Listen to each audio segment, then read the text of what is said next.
Hi guys, Stuart Tomlinson, Warrior Collective, back once again for Inside Chat. So today I'm absolutely blown away to let you know who I've got on, and that is the founder of the most dangerous martial art in the world, Ameri-do-te, Master Ken.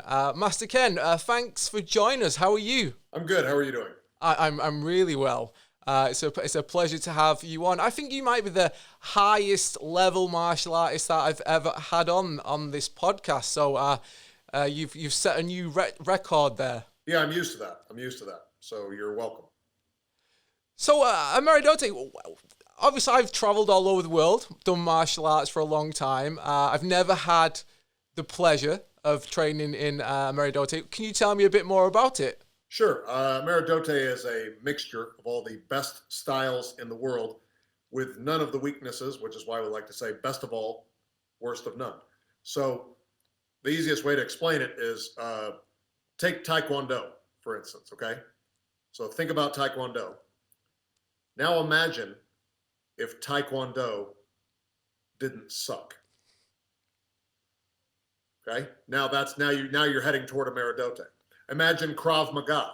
Think about Krav Maga with all their silly little, where they wear sneakers and give each other patches like a bunch of Girl Scouts. But now imagine that Krav Maga actually worked.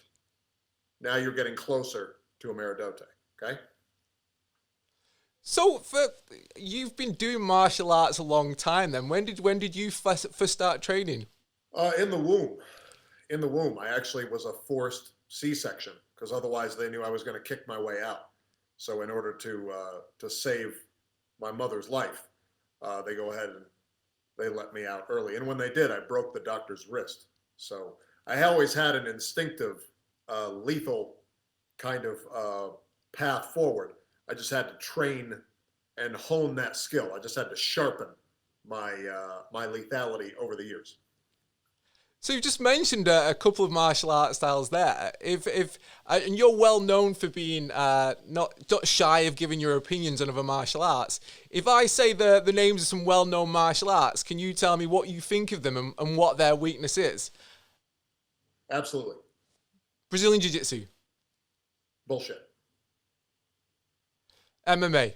The weakness being the weakness of Brazilian Jiu-Jitsu. If you want a weakness on everyone, I got time. Would be that it's basically professional cuddling. Okay, it's a lot of competitions in Brazilian Jiu-Jitsu do not allow striking. They don't allow biting or eye gouging. They just teach you how to hug somebody really, really closely while they're wearing pajamas. What about MMA? Total bullshit. Mainly because it's a sport that just trains people to run in circles in their underwear. And you're not allowed to use the cage. Why put somebody in a cage if you're not allowed to use it? You know, if you see people trying to climb up the cage or trying to grab an opponent's face and just move it up and down the cage like a cheese grater, they'll say, oh, no, you can't do that. Well, wait a minute. I thought this was the ultimate fighting system. I thought that I was here to win a fight. So why wouldn't I be able to shove my opponent's face up against the cage, grab their tongue, pull it out, and sever it on the metal? That should be part of the fighting style. There shouldn't be any rules in it. If I want to bring a tire, if I want to bring a barrel, like you see the homeless people warming themselves around, you know, a big oil drum full of fiery wood, I should be able to bring that in and use fiery wood. Now that sounds like something I'd want to watch. So go on then. What about Right. What about Thai boxing? What about Muay Thai then? Yeah, Muay Thai boxing. I mean, whenever I see them doing conditioning, they're either kicking banana trees with their shins or flower pots with their feet. So basically, that's just full contact gardening. And what's your view on wrestling then? More cuddling, only even less clothing. Also, they don't understand that just because you pin somebody doesn't mean you win the fight. You know, imagine you're in the street and some wrestler grabs you and is like, haha, I have your shoulders pinned to the mat. I win. And then you're like, cool, eye gouge. Okay? It doesn't teach you how to deal with lethal situations. You know, imagine that you're a wrestler and you come up and you put me in a fireman's carry and you put me down on the ground and you pin me and you go, haha, I won. I go, cool. Then I cave your brains in with a pipe. So it doesn't teach you how to deal with real life situations. Well, how about karate then? Because isn't karate one of the well-known ones that teaches you how to defend yourself? Yeah, against other karate people. If I was in a time machine and I suddenly stumbled back into the whatever the 1600s or whenever that bullshit was popular, and everyone who fought like this, going ki, ha ha, that would be fine. But since martial arts has evolved so much, none of that's going to work on me. Karate has a bunch of problems. They don't protect their face because they got their hands down here, so they don't protect their face. They have really deep stances, which decreases their mobility. In fact, if I had a choice between fighting a karate guy or a one-legged rodeo clown, I would choose the karate guy every time. So you're well, again, another thing you're well known for is your love of striking the groin. Is the groin the number one target area on the human body, or are there other weak points that we should know about? Well, there's a ton of weak points, but it's sort of like looking at a menu. I see an opponent as a menu of potential striking areas. I see the throat. I think, oh, that's a nice little appetizer. That's some calamari right there, is ripping the throat out. And then I see the ears that I could rip off and think, oh, it's kind of like having some French fries or something like that. I could reach in and pull the heart out, think, oh, it's kind of like having a hamburger. But then I look down here and I say, or I could have the prime rib. Go right for the best item on the menu, which is always the groin. So it's not that the groin is the only target that matters. It's just the target that matters the most. So in your opinion then, what are the biggest dangers that the average Joe faces outside the home nowadays in modern society? Probably mainly running into me. I would guess that, there are all kinds of dangers. That's the thing, is you never know how or when you're going to be attacked. So you have to see everybody as a potential threat. That's the way you have to live your life. You have to be in the level of situational awareness that you see every single person as a potential attacker. Okay, so whether Bob here is an assassin or a burglar or a homeless, drug-crazed lunatic trying to steal your money and your jewelry, or whether or not it's a little old lady. That little old lady, you don't know that she's not dangerous. She could have a knife. Okay, little old lady comes up to you asking you for change for the bus stop or something, and then all of a sudden pulls out a knife. So even when you see a little old lady, you have to say, okay, she's getting closer. She takes one more step, I'm going to knock her dentures out. So how do you prepare the students who train at your academy for these risks then? How do you train them at your school? Well, there's a variety of drills. There's a lot of systems that I have in place. Sometimes I'll just attack them just out of nowhere. I'll give them a drill to do and have them just focusing, have them doing their breathing exercises or whatever, and just let them do that for a while. And then as they're doing that, and they're focused completely on their drill that they're doing, I'll just be kind of creeping around behind them, seeing if they're aware of where I might be, and just having them focus on their awareness, and then just walk up and say, why didn't you block that? Or if I'm instructing them right face to face, just squaring off with them and saying, well, yeah, here, let me teach you how to tie your belt. You really need to, and say, why didn't you block that? So it's really about making sure that your students understand that they're always in danger, especially when they're in the dojo. So how does someone then who's training with you then, how do they get to be such a high grade and an expert like you? Because in other styles they have a belt system or they fight.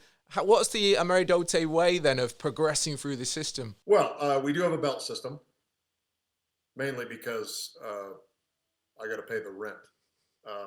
So we have belt testing fees and things like that. But these lights don't stay on for free, you know what I mean? But it's really about conditioning the students.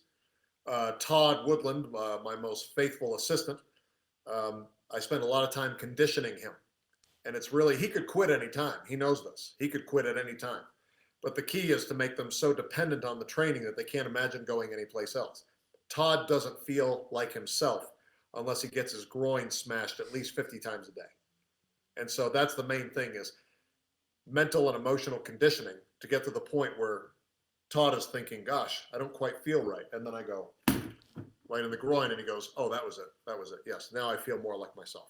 So you, but speaking about Todd, I mean, he's known for being the recipient of a lot of the demonstrations that you give out, across both your school and across the world. Have any of those demonstrations ever gone really wrong? Has he ever been really injured? Yeah, and it's a bit of a hassle, because once in a while I'll hear something break or he'll start spitting up blood, and we're only halfway through our demonstration, and I just, have to get in his face and be like, swallow it. Don't you dare.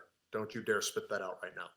And so, I've had to make splints last minute. I go and break one of his arms and then just have to tie a splint around his arm so that he can still kind of move around doing the demonstrations. So he knows better than to get injured when it would make me look bad, which is another reason why I keep him around, is because he'll power through it. He'll power through it.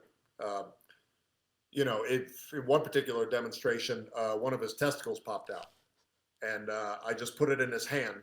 I picked it up off the, people didn't see. I picked it up and put it in his hand, and I said, don't you dare. Don't you dare go anywhere. You just hold on to that. Okay? So he just did the rest of the demonstration with his nut right in his hand. So you've got one of the most famous YouTube shows in the world, Enter the Dojo. How did that start? How did you get to go from having your school Ameri-do-te to bringing it out into the world through Enter the Dojo? Well, the word got out. I'd been training people for quite a while. People have been talking about it, and a documentary crew came up to me and said, "We hear that your style is pretty unbelievable." And I said, "Oh, you have no idea." So they filmed a couple of classes. I came up to them and I said, "What'd you think?" They said, "You're right. We don't believe it." I was like, "Damn right you don't." So then we put that out on the internet. Next thing you know, people can't get enough of it. So, blessing and a curse, being this interesting. So you've had lots of amazing guests. Who've been your favorites on the show then? Or who've been the ones that you didn't like? Well, let's see. Michelle Watterson, the karate hottie, has been on the show a few times, and she continues to forget to credit me with her wins in the UFC. I'm sure it's just an afterthought because there's a lot of lights and cameras and things like that, but it would be nice if she would remember to shout me out and give me full credit for teaching her how to fight properly. Glad she's been on the show. Wouldn't mind some credit. Been some particularly bullshit guests. I guess maybe Michael J. White is too scared to come on the show. We had him on one time, and we brought a clown on, not knowing that he had a thing about clowns, that he's particularly afraid of clowns. We didn't know that. As much of a badass as everybody thinks he is, you put one clown in front of him and, blow a horn, and all of a sudden, turns into a little baby. But really, I don't have a lot of favorite guests because really I'm only doing this to showcase my ability. I'm bringing people with other followings online onto the show so that their followers can see how great I am and go, well, geez, what am I following all this other bullshit for? I should just be following Master Ken. So it's really just with the idea of stealing all of their followers. That's the point. So who would you love to have on the show then? Who would you like to do some demonstrations with if you could have your choice of anyone in the world? Well, it'd be good to bring somebody like Steven Seagal on. But I need a bigger studio. I can't, we don't have enough room. Somebody like Jean-Claude Van Damme, can show us, I could show people how to beat up a very flexible elderly man. That would probably be useful. But I'll bring anybody on that can bring the eyeballs. So who you got? Throw them at me. I'm not afraid. I could well imagine there's been lots of people loving the opportunity to come on. So have you ever had to use your martial arts yourself personally to defend yourself when you've been outside the gym, outside the dojo, in the street? Of course. What happened on the last one then? Well, legally, that puts me in a little bit of a spot, right? Because I'm not necessarily, when I defend myself, I'm not just waiting around for the police to come and say what happened, because I'm not exactly trying to, there's a lot of legal problems with my style. A lot of people would consider my techniques to be overkill. I describe them as overskill. Okay. But in a court of law, that might not go over well. Somebody comes up to me in what I feel is a threatening manner. Legally, I might be able to just elbow them right in the chin. I might get away with that. But then the Ameri-do-te way would be also to take the eyes, okay? Then to shove the nose up into the brain, okay? Then to burst the eardrums, then to rip the throat out, okay? Then to knee the groin, then to grab the groin, pull the groin out, put it in their mouth, okay? Then break the neck, then throw them down on the ground, and then as always, re-stomp that groin. But in a court of law, they would call that something like excessive force. So obviously martial arts has taken you around the world then, and I know you've been over to the UK before. What do you think of us Brits then over here? Oh, well, you're not as advanced as Americans, but that's not your fault. So that's what I like to bring over there. It's like the first time the English ever saw a telephone, and you were all kind of enamored with that, right? Because it was a big move forward. You were all still using carrier pigeons and things like that, and then we bring a telephone over, and you go, "Oi, crikey! Look at the way we use me phone," or whatever you say. So it's really just about bringing really advanced techniques over. I bring over techniques. I see that you guys are doing your karate stuff, and I say, interesting way to use your fingers. What if you just jammed them in the eyes and pulled the brain out through the eye cavity? And then you have the same reaction as the phone. Oi, crikey, that's a good way to pull out me opponent's brain. So apart from the UK then, what other places around the world that have you enjoyed bringing Ameri-do-te to? Oh, I've been able to bring the street lethal style of Ameri-do-te all around the United States, Canada, Scotland, England, Wales, Germany, Australia. So I'm willing to go anywhere. Any place where they'll let me, because I have an international reputation as a walking weapon. So sometimes I can't get through security. Sometimes I get hung up in customs because it's like trying to bring, like if you were a walking nuclear weapon, and you just promised that you weren't going to detonate yourself, but they're like, well, you can promise that, but you're still a weapon. So I have to go through a lot of paperwork, but as long as people are willing to do the paperwork, I'll go anywhere, I'll teach anywhere. So if someone was to say, what advice would you give to an aspiring Ameri-do-te student, someone who wants to achieve what you've achieved in martial arts, what would it be? Few things. Don't waste your money on bullshit. Don't go around studying any of this Krav Maga, Taekwondo, Tai Chi, kickboxing bullshit, because I'm going to have to waste a bunch of time unteaching you all those things. I would rather have somebody that knows nothing. I mean, literally nothing. I would rather have someone who doesn't even have 100% brain function. I would rather have somebody that doesn't even know how to talk. Somebody that was just created in a lab. I would rather have a clone that's pooping itself all day, all over the place, because it has no idea what a bathroom is. I can mold that type of student much faster than I can someone who's a black belt in Taekwondo. So that's the first thing. Don't do any bullshit before you come over here. Number two would be to make sure that you've done all your research. Go to my YouTube channel, go to my Facebook page, go to my Instagram, watch all the videos. I have over 300 videos out there. So you need to have a familiarity with what it is that I do, just so that when you come here and you get smashed in the groin, you don't puss out and go home crying. You got to understand what you're getting into. And the third thing is to make sure that you have enough money in your bank account for the check to clear. So you just mentioned, obviously, the training there, and this was a question that I forgot to ask before.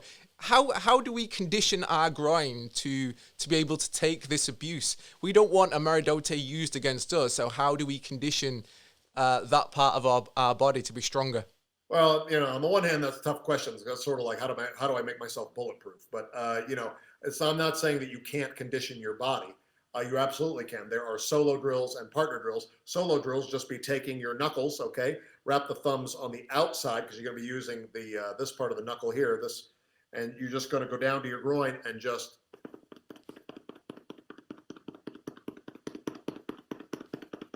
sort of speed punch your groin for 5 to 10 minutes every morning.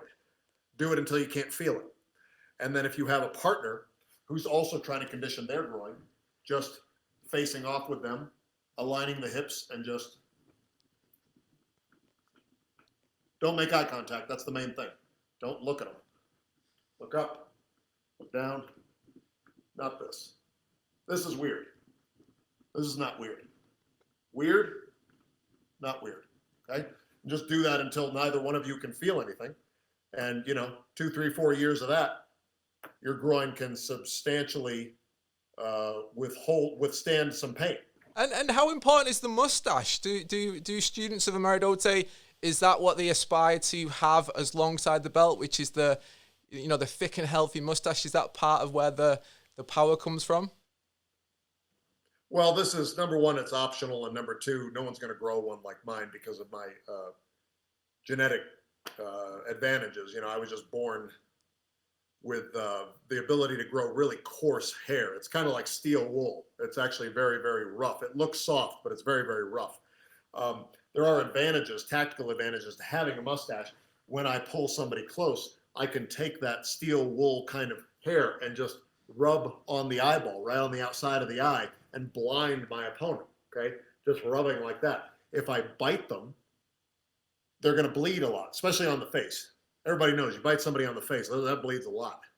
The blood is going to be soaked up by the mustache.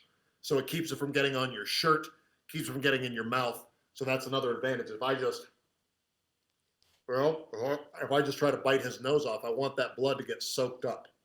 So 2 reasons to do Ameri-do-te with a mustache. And for anyone who's listening or watching this right now, who's like, oh, I've got to get involved in Ameri-do-te. How can the average person get involved in studying Ameri-do-te then?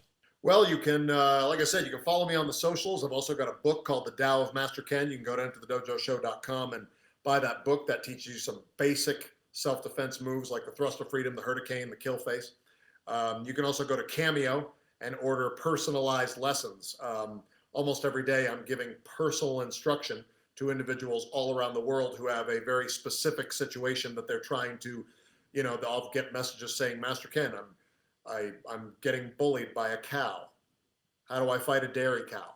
So then, I go ahead and figure out how to milk all of my wisdom until I teach them a move that is capable of utter destruction. Well, that sounds like a really good plan. Well, I've got to say, I really enjoyed having you on, Master Ken. I'm sure everyone who's been listening and watching has learned a lot about Ameri-do-te, and I can see now why it's the most dangerous martial art in the world. So I really appreciate having you on, Master Ken. Thank you so much. Remember, always re-stomp that groin. Oh, thank you. That was amazing.